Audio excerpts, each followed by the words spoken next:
subscribe now and press the bell icon. Never miss an update. Hello and welcome to Health Live at Seniors Today. That is Dr. Rajam Iyer. Dr. Iyer, she is, as you know, those of you who have been attending our sessions for a while would have interacted with her perhaps at least a couple of times in the past. And Dr. Iyer is a leading chest specialist and a palliative care physician. She's attached to the Bhatia and Hinduja hospitals in Mumbai. She has been, she's worked at various places, Godrej Hospital, the Chest Research Foundation.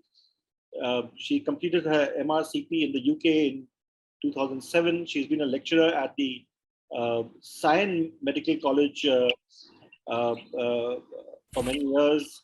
She was a recipient of the Hargobind Foundation Fellowship in 2002, and she has been affiliated with the Indian Association of Palliative Care and Indian Chest Society. And apart from that, she has, written a host of publications. Yeah. So welcome to Health Live at Seniors Today. How have you been? So far, so good. It has been quite a recovery from the COVID times. I think the world has opened up, and so has work picked up, and we have now started going to hospitals more regularly for non-COVID work. So yes, in that sense, quite busy. And I think the rest of the responsibilities at home, caregiving, senior citizens, etc., keeps going on. Since once a family is such that the average age on both sides is about 75 plus, there's never a dull moment. Tell me something. I want to ask you something on a lighter note. And Yes. since I've known you for a while, for many years, I can ask you that. When you say work has picked up, when a doctor says work has picked up, what does it mean? So multiple things. I think during COVID, there was a lot of apprehension even from patients to report to hospitals in the fear of getting COVID or, not or probably reporting to a hospital where they will not be attended to, because a lot of non-COVID work was stalled by hospitals. So elective surgeries like knee replacements, shoulder replacements, hip replacements were all not being done since we had to use maximum hospital space for treating patients with COVID. So now that the number of COVID patients, or the fact that we all have had our third, most of us have had our third dose, which is the booster or the precautionary dose as called in India. Now people are a little bit more confident. As you can see, even during the Ganpati festival, people were out and about. There were crowds everywhere, and also people are without masks, which according to me is not a great idea yet. But having said that, people have got more confidence in getting out, and therefore they're also coming and reporting to hospitals. And therefore, I think the health-seeking behavior of patients has increased, and that's why work has picked up. And tell me, but along with COVID, now you have H1N1, you have dengue.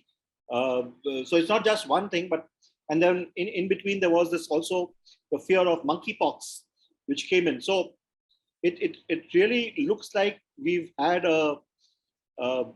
multiple back-to-back pandemics or threats of pandemics. No, so I don't know whether it can all be called to the proportion of pandemics. H1N1 has always been there. It's been there for probably 100 plus years. The point we must realize here is that our population also is living longer.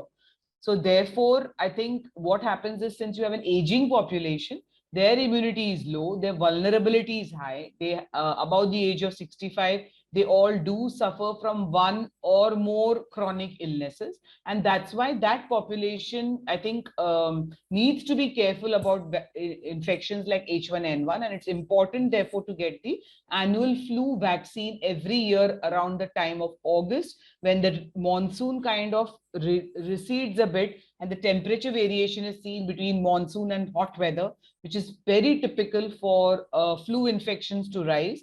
At the same time, because of festivals in India, there's a lot of crowding, there's a lot of social gathering, and it's easy to spread these infections. So above the age of 65, I think not very many doctors as well as people know about adult immunization, like it was popularized in earlier on about pediatric vaccinations. It's important that all adults above the age of 65 get vaccinated for flu every year and vaccinated for pneumonia once in a lifetime above the age of 65. It's very, very important and crucial, because we can only prevent what we can. Some things are going to happen, but the point is we need to exercise caution. And I would still recommend senior citizens to avoid crowded places, and whenever they do go out, say in a lift or a taxi or a public transport, to definitely use the mask, because even other respiratory infections can be filtered, not just COVID, and probably even pollution. It looks like mask is going to be a way of life for us, is it? See, I think, what we need to realize is, yeah, because of the 21st century, we managed to get a vaccine within 1 year of the pandemic. So I think in that sense, we are lucky, but you really don't know the variants, etc., that will come. And we still don't know much about COVID. To be honest with you, we are still losing lives with COVID. It's not that people are not dying at all. So, and it is definitely a milder infection. It's not taking patients to the ICU, but yes, to the elderly, it is still a infection which can become, which can lead to more morbidity and mortality among senior citizens. Dr. Iyer, we've had you in the past, and we've also had a couple of sessions by Dr. Eric Borges, who had spoken about, introduced the Sukanlaya Center that he heads in Mahalakshmi. Yes. We've spoken about palliative care, but tell us, because as we know that our readers, our viewers here would also like a refresher, and of course, if there are any latest trends in palliative care that you would talk about to to the people who have gathered here and who will watch it. So I'm very happy, Pradyuman, to actually address queries and questions that people have about palliative care. I think somehow the word palliative puts people, of interest, or they feel it is when we are talking of end of life. And that's one of the things that we really want to strongly, kind of advocate and say that what we in palliative care would like to call it is more supportive and comfort care. And most importantly, that palliative care is a need-based medical service. It is irrespective of diagnosis, and it's irrespective of the prognosis of the illness. Historically, since it was started for patients with advanced cancer, somehow over the generations, it is misunderstood that palliative care is only for cancer patients and only for cancer patients towards end of life. Enough research has been suggested to see how the integration of palliative care early on in any chronic illness and also during the COVID pandemic has really improved not just the patient's quality of life, but overall the support that the caregivers give, the compliance of the patient, the optimum utilization of health resources, because patients are aptly supported at home. Patients are aptly kept comfortable at home, especially in a chronic, incurable, progressive illness. So it's very important. I think we have learned a very hard lesson during pandemic when there were so many senior citizens on their own. They could not seek help in hospitals because hospitals were full of COVID.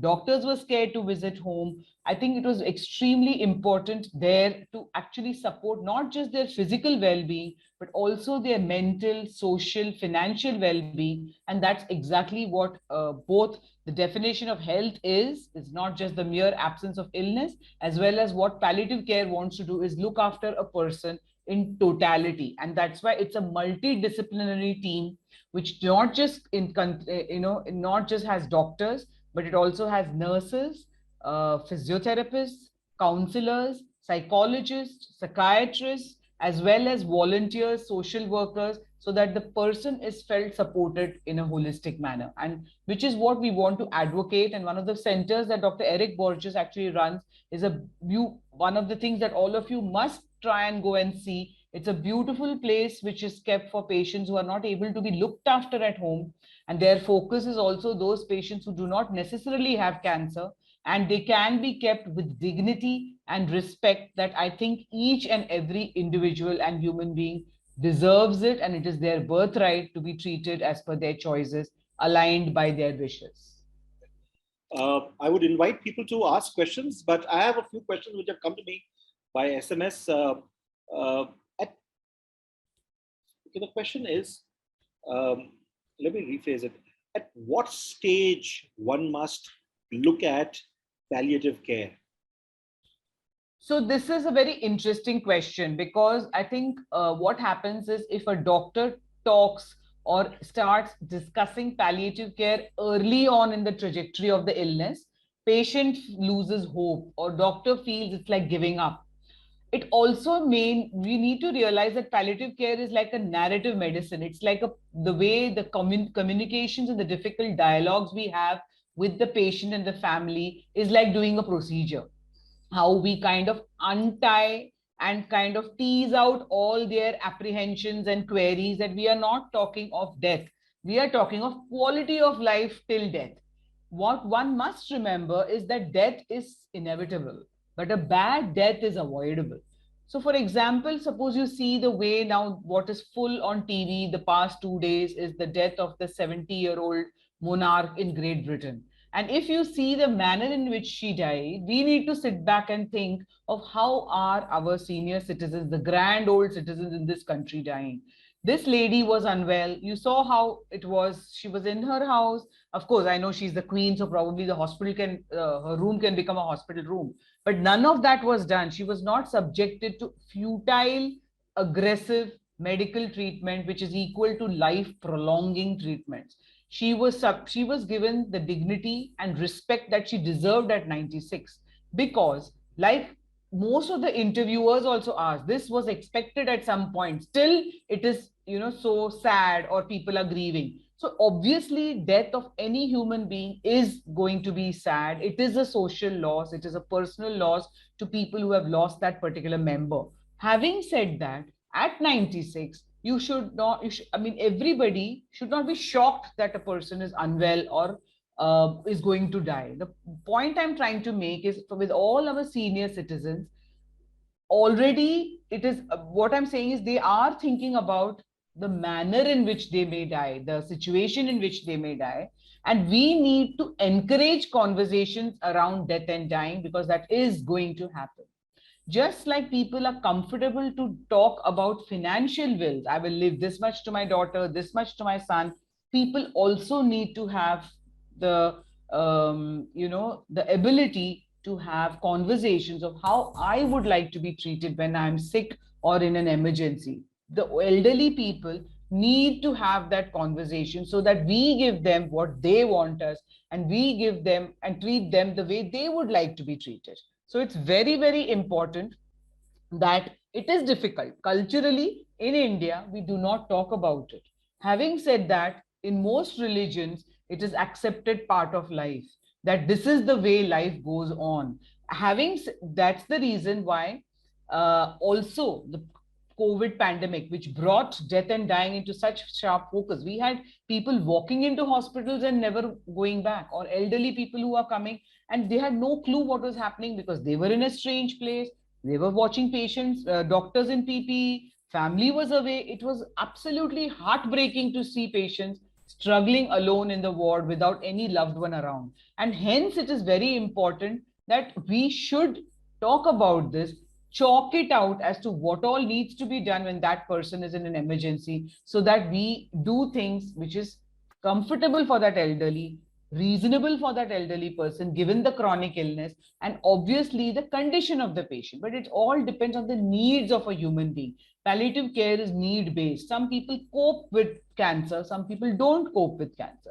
Some people don't cope with illnesses like chronic lung diseases or, say, dementia. The caregiving can be challenging in patients with dementia. So there are so many aspects of healthcare which we in medical school tend to ignore, because we are only trained to save lives. And there's way more to saving lives in a patient or in a family who has a patient with a chronic illness. The whole family balance is lost when there is a patient to be cared for. And especially in India, because healthcare is 80% out of pocket expense. It's very, very hard on patient, lower social income, lower socio-economic people to keep spending that kind of money and not get any support psychologically or even socially for looking after their chronic illness. So there's a whole aspect of medicine that is not taught to us in med school. One being communication, two being, focus on the what the patient wants. I really would like to ask my listeners, how many doctors actually say, can you tell me what is your choice? Or I would like to do one, two, three, four. What are your thoughts? Or are you happy for me to do this for your health? It's never, very rarely do you have doctors who sit and ask you, is this okay with you? It's always, in my experience, we should do one, two, three, four. You should take one, two, three, four. You should do all these things and come back to me. Are you okay with it? Are you comfortable with it? Will you be able to do it? Is something we really need to start asking our patients. But Dr. Iyer, the thing is that when a patient goes, when a patient, the patient-doctor relationship is such that you can't, you don't expect the doctor to be, you can't tell the doctor that, listen, please ask me these questions, right? The doctor should herself or himself be asking these questions. So, as we've discussed in the past, somewhere the training process or the entire processes that are there in hospitals need to change, because they need to then have a solution available as an alternative about palliative care. So, in your estimate, how many doctors are really aware of palliative care and they're evangelizing? We've met two doctors here along with you, Dr. Sujit Rajan and Dr. Roop Gursani, and it's been over a year since that has happened. How many doctors would you say, in terms of pure percentage terms, who have embraced palliative care? Hardly. I would think in India, we probably have about under 1,000 palliative care specialists in the country. For a population of 1.3 billion, very, very few doctors. And I think the biggest problem for advocacy of palliative care is doctors. Doctors are the ones who are our obstacles, because they really think palliative care is giving up. And we really, therefore, need to change the training. There is hope that the doctors which will eventually come out in the next few years will be different, because they have started including in the curriculum attitude, ethics, and communication skills from September 2019. So undergraduates who join medicine are taught how to talk, how to break bad news, show empathy, express compassion. It's all very important for us to realize that these also are important to become good doctors. When you listen to the patient, when you empathize with the patient, that yes, I can see that this is distressing. I can't even imagine how you're looking after your mother and father when both of them are 90 plus. It must be completely exhausting for that person to carry on with his own life, his job, look after his children and his elderly parents, and have the life of a 50-year-old or a 55-year-old. So I really hope that in the future, doctors who are going to look after you and me, Pradyuman, are going to be more compassionate and empathetic. It's not important to know 10 causes of cough and 10 causes of chest pain. It's important to listen to the patient's story, and that's why it's called history. It's so important to listen to the patient, which very few doctors do. Doctor, if I was among the 40 or 50 people, or actually, a lot more who are watching it elsewhere, would be worried after hearing you, in terms of the fact that they're doctors whom otherwise they respect a lot, and they have they trust them. But what you're saying is that there are just 1,000 odd, or let's take 5,000 odd doctors in this country who understand and who appreciate palliative care, and if they find that their patient requires palliative care or requires some different kind of treatment, are not going to advocate it or advise it. So for our people who are there here, what would you advise? What should be their toolkit in case, God forbid, they have a situation where they might require, more than just the regular medical advice? What should they be doing? So first and foremost, I think, like you mentioned, is the doctor-patient relationship. I think a doctor who doesn't have the time to explain to you about your illness and inform you, it's very easy to Google search about illnesses. Suppose a doctor has given you a particular diagnosis. The next thing I know, most people, educated people, do is Google search, which is not. I also do it for various things. Suppose if somebody has sent me some orthopedic problem or something, even I Google search. The point is that doctors need to give enough correct information to their patients so that they are satisfied that yes, I'm in control of what I know about my illness. So very often when I meet patients and I ask them, आप आपके बीमारी के बारे में क्या जानते हो?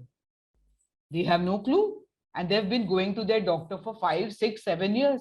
Doctor साहब ने सिर्फ बताया कि ये दवा चालू रखना है, ये फेफड़ा कमजोर हो गया है. Nobody, see, the point is, it's also the question of, if the patient starts asking too many questions, the doctor doesn't have the time. Point here is, if you indulge in effective communication, timely communication, explain to the patient in the language that the patient understands, which is different levels for different people, automatically the patient is informed and he can make his decisions. For example, if you tell a patient of, say, stage 3 or 4 cancer that the outcome of this treatment is low, side effects are high, you can do this, the percentage is only going to be this much, let it be the patient's choice. Doctor, I want to do or I don't want to do. You can't be talking medical jargon to people who will not understand, and then they say, doctor, aap hi decide karo kya karna hai. The doctor is not going to endure the treatment, because sometimes the treatment for stage 3, stage 4 cancer can be much worse than the illness. That patient who's able to talk, engage in some conversation with family, or eat some tasty food will suddenly become bedridden, in and out of hospitals, ulcers in the mouth, and imagine his quality of life before death. He's alive, but is he living well? And is that what he wants? So what I'm trying to tell you is, any illness, if the doctor explains in a language that is understanding by the patient and the patient and the family then has a time to process and analyze what is in the best interest of the patient, because the doctor doesn't know everything about the patient. So if you say COPD, if you say interstitial lung, which are chronic lung diseases, it is my duty as a pulmonologist to say, I'm only treating your symptoms. I'm not curing your lung. And there will be a point in time when all the treatment I'm giving you is not going to work. And probably the next step is going to be intensive care and putting you on a ventilator. Is that what you want? I'm not telling you to do this conversation in the first day. You have to build a rapport. You have to communicate with the patient. And again, the interesting part about private medical health care is time. Obviously, the more number of patients the doctor sees, the more money he makes. That busy consultant doesn't have the time to handhold you, and that's why the integrated palliative care helps. Because those patients who do not seem to cope, or who have too many questions, or are anxious, or who are needy, you can easily refer them to a palliative care team and have a shared care where the pulmonologist looks after the lung, or the oncologist looks after the cancer, the neurologist looks after the condition, and the palliative care team supports the patient and the family through all the trials and tribulations. Should I admit the patient? Should I feed him khichdi? Should I feed him this? I mean, he's not past stools. See, there's no time for the hospital consultant to answer all these small things, but it definitely makes a difference to the quality of life of the patient, especially when I am looking after my 84-year-old mom. If she's not past stools for 2 days, I know the amount of trauma she undergoes, increasing the dose of clemaphin, scared she will wet the bed. There's so many things going on. And for the caregiver, it can be quite challenging. And these things are probably beyond the purview of hospital consultants, yet it is definitely directly proportional to the quality of life of the patient and his family. So it might be very trivial, but it's very important for these people. Doctor, how does one locate a doctor who would be, who would look at, who would be palliative care literate and who would advise this to a patient? How does one locate these doctors? Well, we do have a website of Indian Association of Palliative Care, and depending on the area and the geography, there are palliative care centers. across the country, yes, but also a lot of them are tuned to look after patients with cancer. Having said that, the ethos and the principles of looking after cancer patients and non-cancer patients are the same, because human beings, the needs are the same. It's comfort, dignity, respect, and obviously quality of life. So irrespective of the fact whether it's cancer or non-cancer, the needs of human beings are the same. So there are, on the IAPC website, I can definitely share the link with you. There are centers which have palliative care, but the most important thing is I don't see a rise in utilization of palliative care service unless there is a demand. So just like patients, 20 years ago, patients would have not thought, or 30 years ago, patients would have not thought of knee replacements. Now we have patients going to the doctor, orthopedic, saying, can I not get a knee replacement done on this? Similarly, we need to spread the awareness that it is a right of a human being to be comfortable, and ask the doctor, can I just get some comfort care? I do not want aggressive treatment. So as much as we try and educate our doctors and tune them into palliative care, we also need patients to start asking or start voicing their opinion, saying, I want to be comfortable. I do not want 1, 2, 3, 4 things done on me. So automatically it's a situation for the doctor saying, oh, what am I suggesting? This woman doesn't even want it, or this gentleman doesn't want it. So we really need to spread the awareness amongst common people, because what we need to tell them, it is their body, it is their right. Therefore, it has to be their decision of how they need to be treated. It is not the whims and fancies of the doctor. For the patients and the common man to make these decisions, they need to be well informed. Why do you think the society abroad is more okay talking about death and dying? Because they're aware of situations in conditions like, say, motor neuron disease or Parkinson's, where there is no treatment. There is no treatment for chronic renal failure unless you put in a new kidney. Patients keep doing dialysis. That doesn't mean he's going to live forever. But that is not told to them. They feel dialysis karte raho, main jinda rahunga. But the dialysis also, just imagine his quality of life. He's not able to get out of the house. He's not able to get out of the city. Every other day he has dialysis. Dialysis itself causes so many complications. So the point is, in India, I think that Sadayushman Bhava is attributed to always the length of life. It's the quantity of life. How well we live, how less dependent we are. Very often, I think I've told you this in the past, where I've heard my grandfather say every day of his life of anayasena maranam, vina dainyena jivanam, to the Lord, saying, I do not want to die suffering, and I want to live a life without illness. Yes, not everybody is lucky, but even in that illness, it is the right of the patient to be served the dignity and respect, and not let the illness strip him of that, because that's a basic thing for every human being.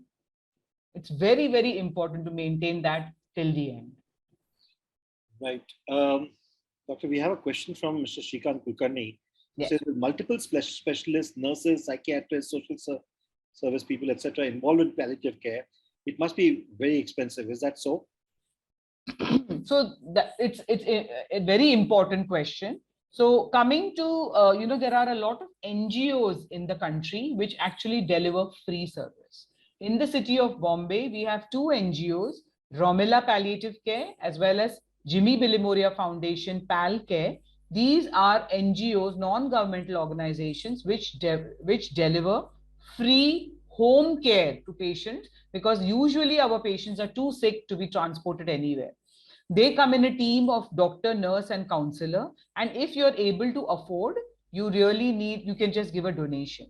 Private palliative care can be a bit expensive, but it is not even 1% expensive of the kind of aggressive treatment that we receive in intensive care units. So for example, I would just like to quote here what a family said.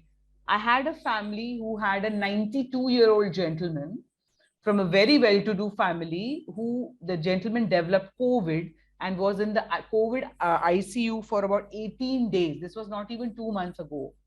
Finally, the doctors, after 18 days, said that, really, we can't do much. It's better that you go home. The amount of medical bill that family spent for the gentleman was close to some 10 or 15 lakhs. I can test you that if we had had this gentleman didn't become 92 overnight. He's becoming 92 for 92 years.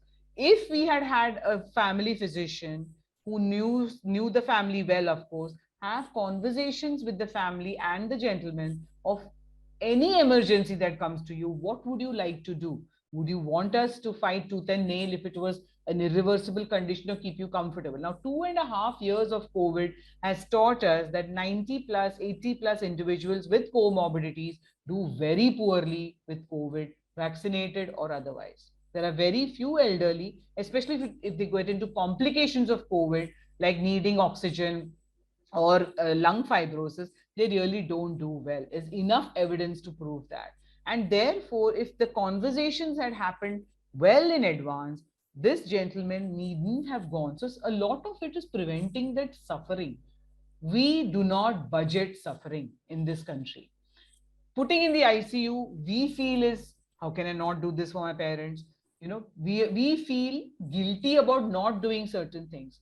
But ICU is a lot of suffering, and that too for a frail 90-year-old who's alone in the ICU. Somebody's changing him, somebody's cleaning him. There is no familiar touch, there is no familiar voice.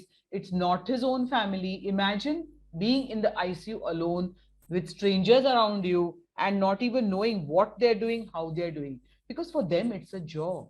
And we really need to have these conversations so that that whole 3 weeks of suffering could have been avoided. He came home. He was not even in a position to sit up, walk or talk. We sent the palliative care team. Simple things. We shaved him. We gave him some physio. We gave him some massage. He sat up, and that was not even 0.01% of this ICU bills. So private is not free, but it is not even half as expensive as what one spends for aggressive, futile, life-prolonging treatments in the ICU. Doctor, but palliative care is not covered by medical insurance. So we are trying to, but there has been a body set up to say that yes, we should cover palliative care, especially the first step is for patients with cancer, who are into palliative care. We are trying to get into the insurance companies to say that yes, we need to do. Having said that, suppose you are covered with insurance for, say, admission. You can be very clear that I'm okay to get admitted in the hospital if my son or daughter can get an insurance cover. But it is your right to say, I will get admitted for comfort care. I do not want to go to ICU. I do not want to be resuscitated. I do not want to be put on the ventilator because I know that my condition is so and so. It has to be your right. It cannot be the doctor who is seeing you for the first time in the casualty to decide what he does with your life. It has to be your decision. And that is very important to know. That patients have rights to say no. You have the right to say no to medical care if you are understanding the consequences of that no. It's not that you're just being no. I mean, like, for example, if you're an altered mentation or your altered consciousness or a dementia patient is screeching no, no. But the point is, it's very important to assess the capacity of the patient. And once you've understood the consequence of saying no, it has to be the right of the doctor to respect that decision. It's very, very important.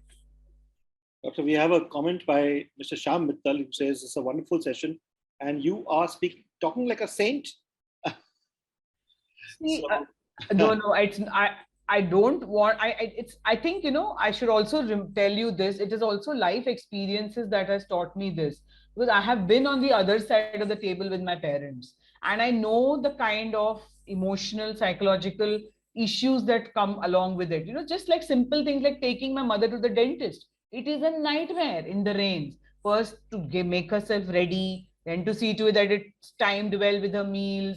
Also the bathroom. There is no bathroom in the dentist. Take her down the lift, into the car, traffic jam. You have to budget so many things. And I can say that I can thank the Lord that I'm privileged and entitled to have these services.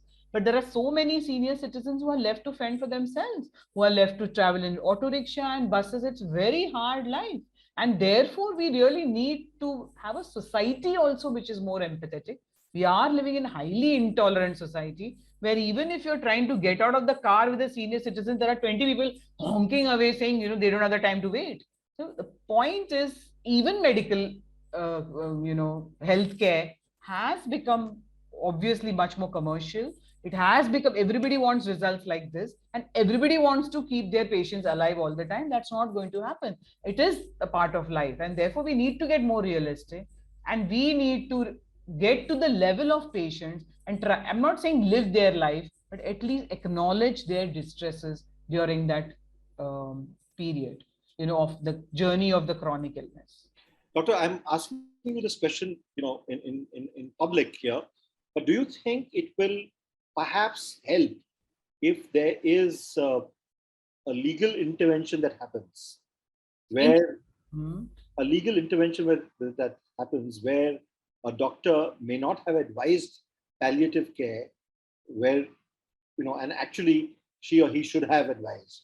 And perhaps then, if a legal intervention happens and if a doctor is then fined, penalized, whatever, then the entire medical fraternity will sit up and take notice. Do you think as a...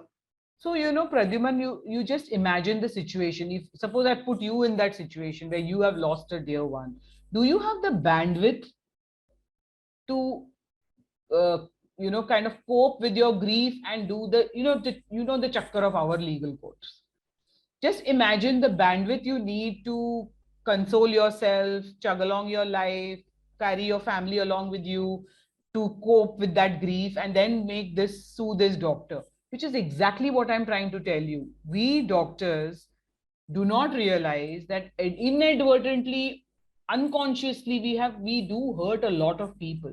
The point is to go slow and listen to the patients. We really need to do what the patient wants us to do. We can't be saying, in my experience, you should do 1, 2, 3, 4.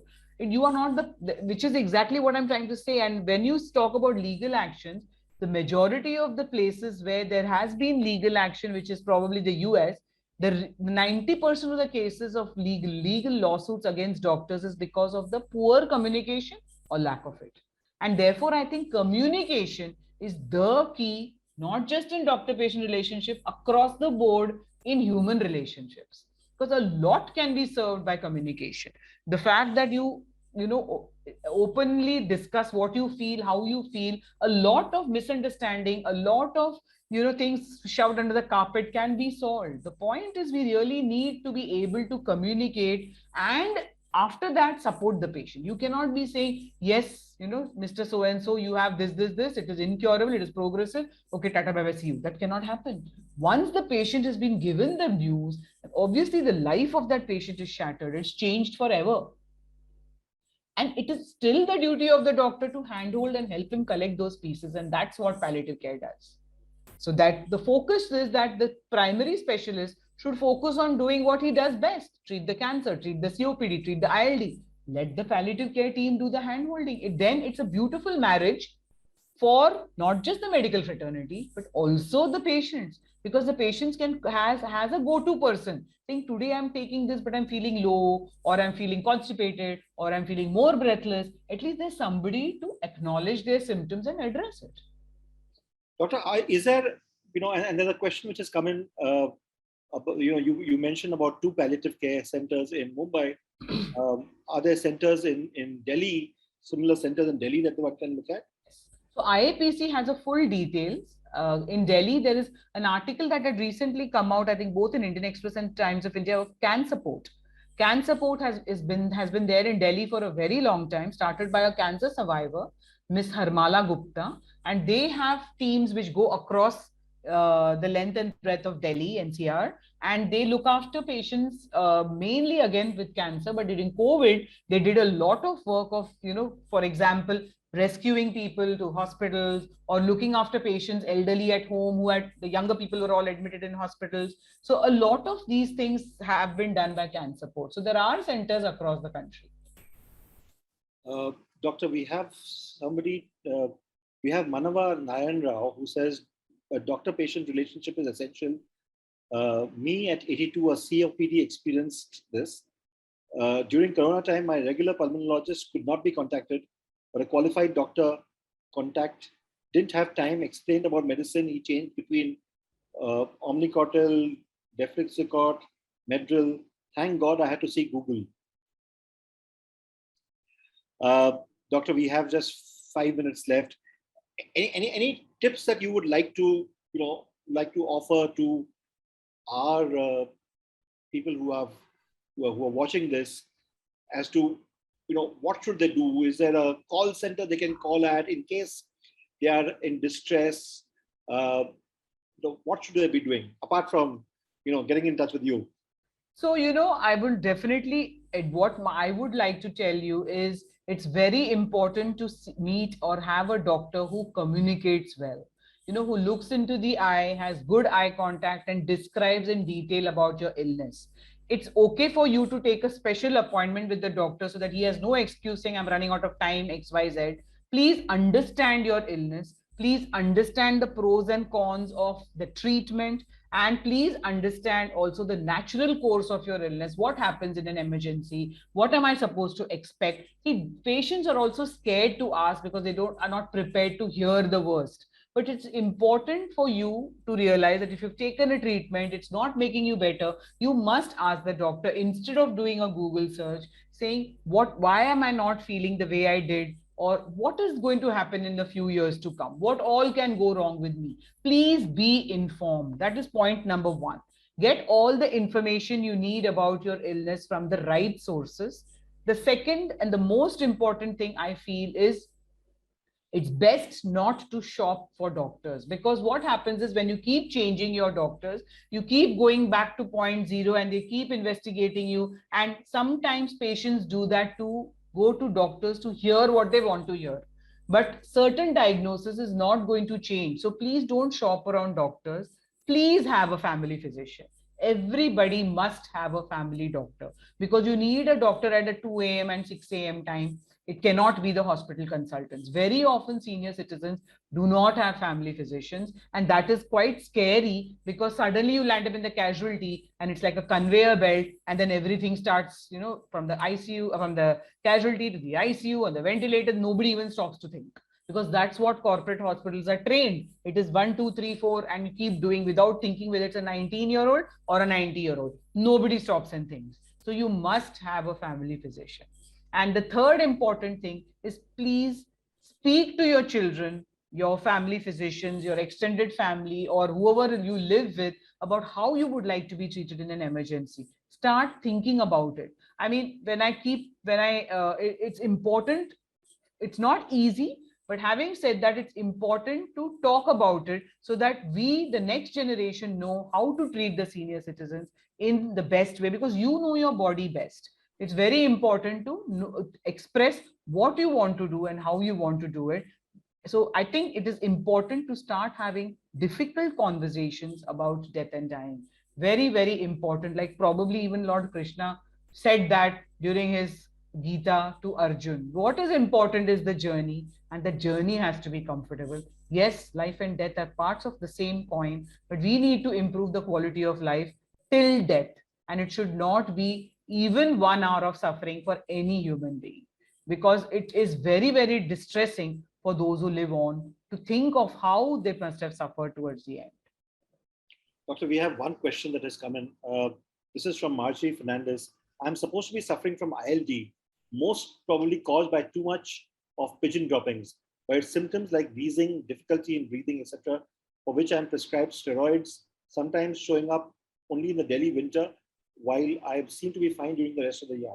I know that ILD is irreversible. Am I suffering from a slowly progressive ILD disease?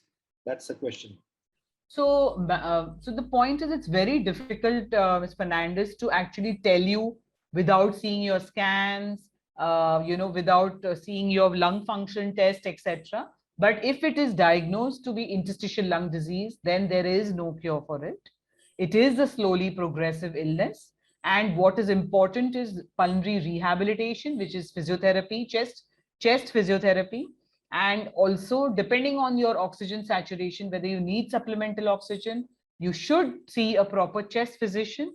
And palliatives, I don't think there is a pulmonologist in Delhi who's also a palliative care physician, But if you can, I can, if get your email, I can try and find out somebody who will look after patients with interstitial lung in Delhi. I will definitely look at that and send. There is one doctor, Dr. R.K. Mani, who is in Delhi, a senior pulmonologist who also is very pro palliative, and he also is a legal expert. So he's has actually looked at a lot of medical legal aspects towards palliative care and end of life. So Dr. R.K. Mani is one such person. You can look after, look at his number. He stays in Niti Bagh, and I think he has a clinic in Niti Bagh.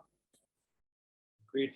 Thank you. Thank you very much, Dr. Rajam Iyer, for this session. As you've heard, people are exceedingly happy with what you've spoken.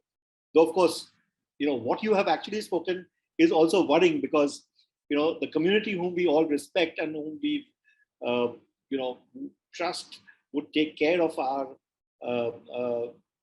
bodies.